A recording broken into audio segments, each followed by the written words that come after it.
probably familiar with the term 6'7" because it has become this popular trend amongst the younger generation.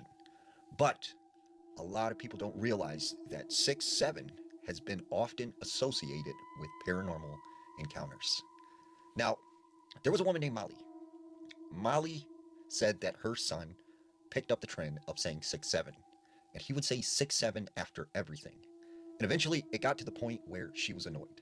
So she tells her son, "You can say it at school, you can say it around your friends, but I do not want to hear you say it around me."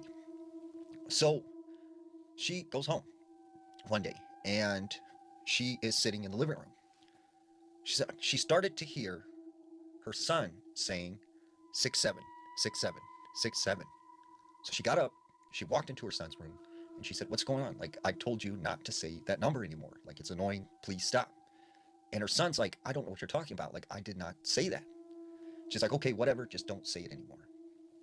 A couple days later, she is sitting in the living room again, and she sees a shadow go by. And she starts hearing 6'7", 6'7", 6'7", 6'7", over and over again. So she gets up, she goes to her son's room, and she's like, "I told you, stop saying that. Like, it's annoying. Please stop." And once again, her son pleads with her, like, "I did not say that." So it keeps happening over and over again. And this one particular day, she comes home from work, she goes into the kitchen, and on the refrigerator, there are these letter magnets. And she discovers that spelled out on the fridge with these magnets is 67DIE.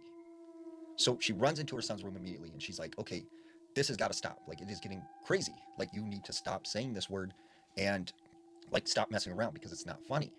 And once again, he says, "Mom, I promise you I am not doing this." So she grounds him.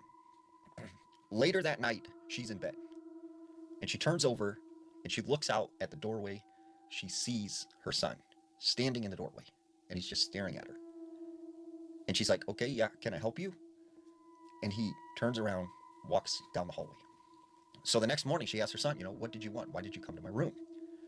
And he's like, "Mom, like, I didn't do that. Like, that, I don't know what you're talking about."